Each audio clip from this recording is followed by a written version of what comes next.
உங்களில் எவருக்கு சுதந்திரமுள்ள முஸ்லிம் பெண்களை திருமணம் செய்து கொள்ள சக்தி இல்லையோ அவர் நம்பிக்கை கொண்ட அடிமை பெண்களிலிருந்து திருமணம் செய்து கொள்ளலாம். அல்லாஹ் உங்களுடைய நம்பிக்கையை நன்கு அறிந்தே இருக்கின்றான். இவ்வடிமை பெண்களை கேவலமாக எண்ணாதீர்கள். நம்பிக்கையாளர்களாகிய உங்களில் எவரும் மற்றவருக்கு சமம்தான்.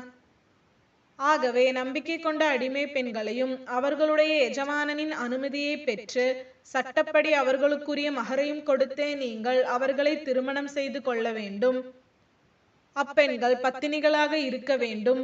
விபச்சாரிகளாகவோ அல்லது கள்ள நட்பு கொள்பவர்களாகவோ இருக்கக்கூடாது.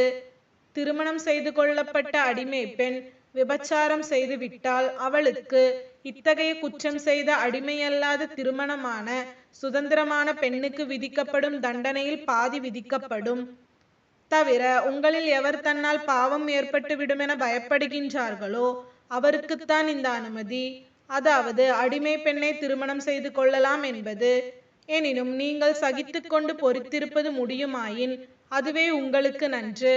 அல்லாஹ் மிக்க மன்னிப்பவனும் கிருபையுடையவனுமாக இருக்கின்றான்.